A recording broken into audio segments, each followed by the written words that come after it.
Brazil's Supreme Court orders the Speaker of the lower house to step down and students clash with police in Chile. Those are our headlines. My name is Reagan Des Vignes and this is From the South. Thank you so much for joining us.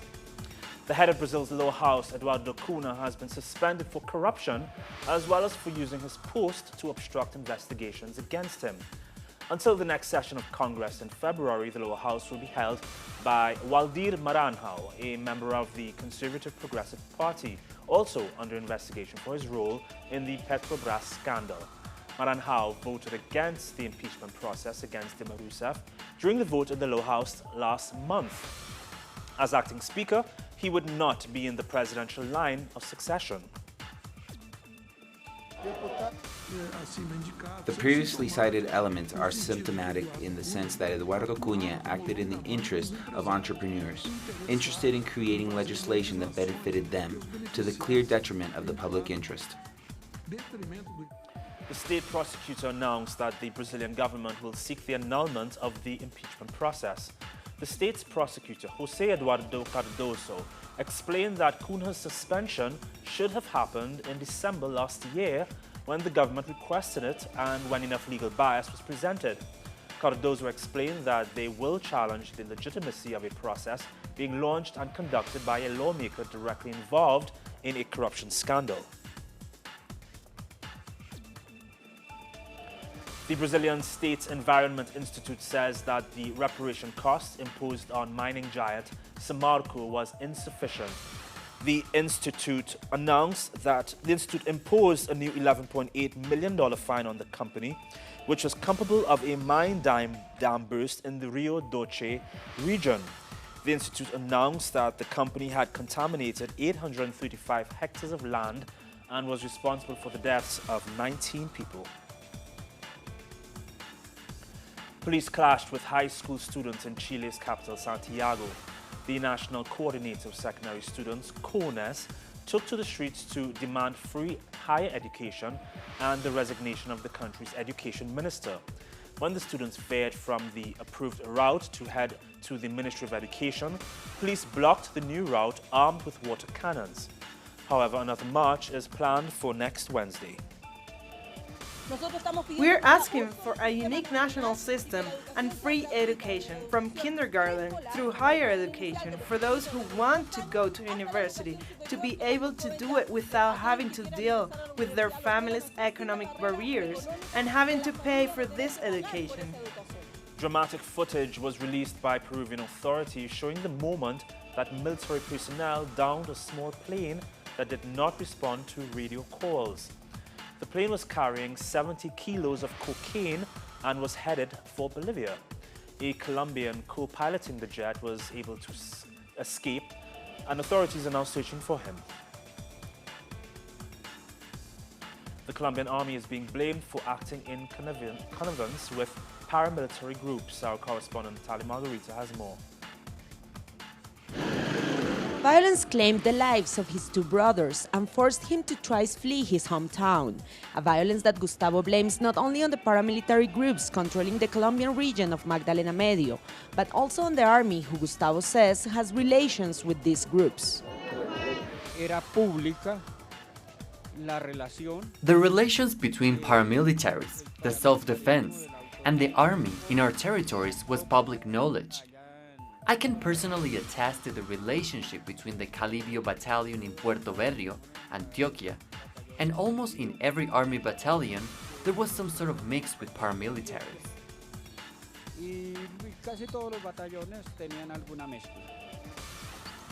These ties between paramilitary groups and the country's armed forces were brought to light in a recent court ruling convicting 6 paramilitary leaders for a massacre in Colombia's Antioquia department in 1997. In the deadly events known as El Aro Massacre, 16 peasants were murdered and over 1,000 more were forced to flee. The ruling highlighted the army's consent and collaboration with the paramilitary incursion into the municipality where the massacre took place. There was clearly a participation of military intelligence of the army. What they intended to do with these massacres was to pave the path for the consolidation of paramilitary projects in the region, which was led by the Castaño brothers under the instructions of the military high command. This must lead to investigate the high command of the time. Many political leaders and lawmakers have cited the lack of investigation and prosecution into the political and military sponsors of paramilitarism in Colombia is the reason for the failure of the alleged demobilization of paramilitary groups in 2006. The demobilization was not comprehensive. Many chains of command remain active until today. Many new groups were created, and others that had demobilized rearmed later. Now we have a dramatic situation where more than 338 municipalities have paramilitary presence, and the Minister of Defense insists they don't exist. In the wake of the current peace talks, social leaders and organizations continue to demand the dismantling of paramilitary structures, widely seen as the main threat to building peace in Colombia. Natalia Margarita, telesur, Bogotá. Venezuela's National Electoral Council has begun verifying the signatures presented by the opposition. These signatures are the first step before launching a recall referendum against President Nicolas Maduro. Both representatives of the governing Socialist Party as well as the opposition alliance are monitoring the process, which is set to conclude on Monday.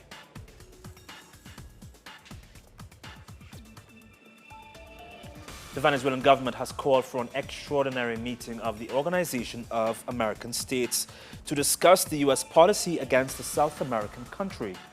Several high-ranking officials, which were set to participate in United Nations events, were not given visas to enter the country. As Foreign Minister Delcy Rodriguez explained, the United States is attempting to block Venezuela from international bodies. Nosotros nos vimos obligados a hacer una denuncia pública. We were forced to publicly denounce this situation because, as you might understand, the United States is the host country for the Organization of American States and the United Nations. And since it is a host country, it is obligated to guarantee the participation of everyone invited to the events of these organizations. But it is not the first time that we are denied visas for Venezuelan officials, blocking our participation in these international bodies.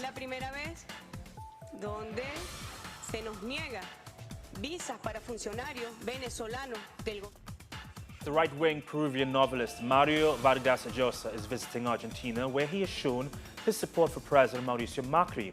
He also again criticized the left-leaning governments in the region. Vargas Llosa claimed that corruption was rampant in Latin America and that Brazilian President Lula da Silva, as well as former Venezuelan leader Hugo Chavez, should be blamed. However, Vargas Llosa himself appears in the Panama Papers. On Wednesday, he praised Macri's economic policies despite that same day inflation reaching its highest level in 14 years.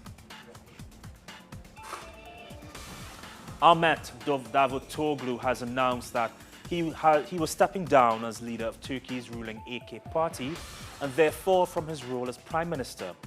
There have been reports of tension between Davutoglu and President Recep Tayyip Erdogan over domestic and foreign policy issues. However, Davutoglu reiterated his loyalty to Erdogan.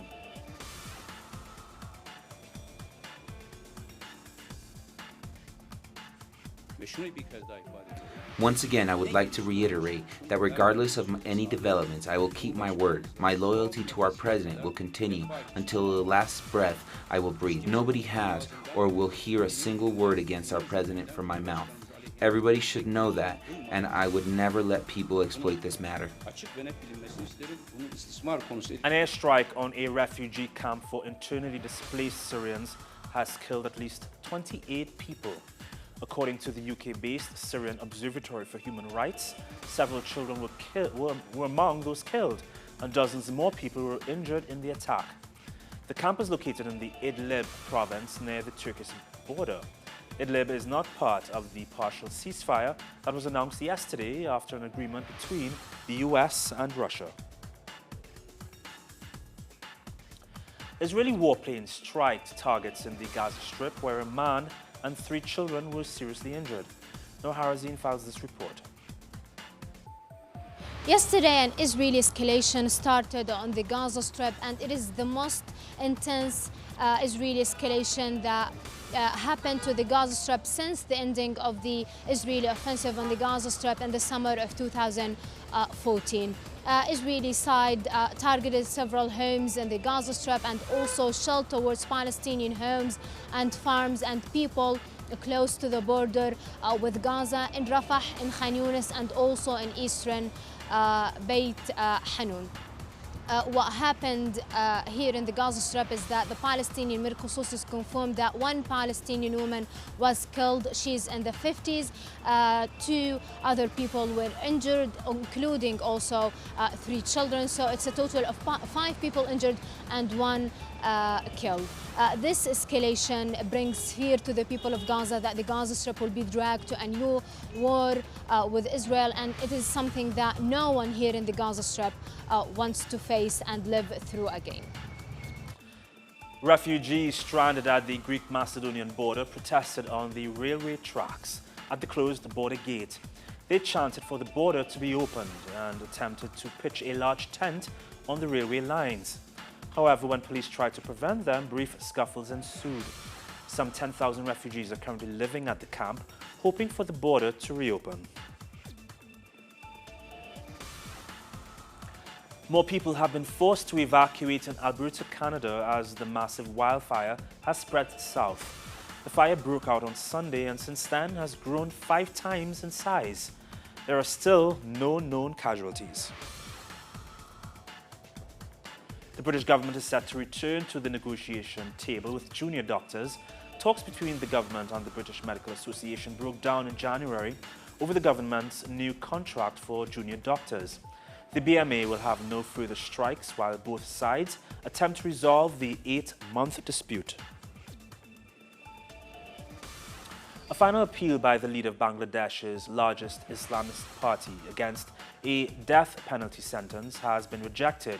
Motiur Rahman Nisami was convicted for murder, rape and orchestrating the killing of intellectuals during the 1971 Liberation War.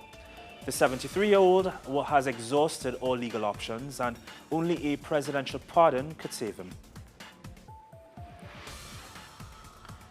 After 6 days, 4 people have been rescued from the ruins of a collapsed residential building in Kenya's capital. One of the survivors was pregnant, but her baby did not survive. Rescuers say they will continue their search until all survivors are accounted for.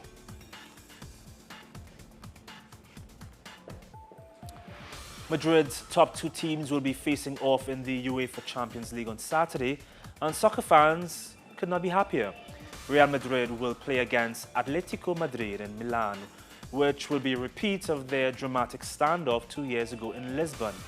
Real Madrid walked away with the championship title, but Atletico fans are hoping for revenge.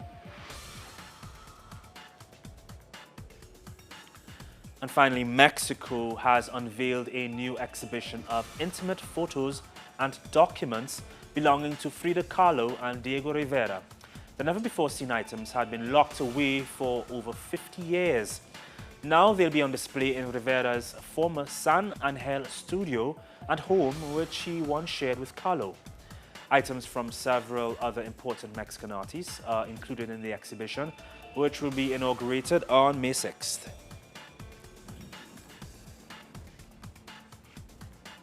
For more on these and other stories, you can visit our website, telesurtv.net/English. And of course, you can join us on Facebook, Twitter, and on Instagram. From all of us here at TeleSur, have a great evening. Bye.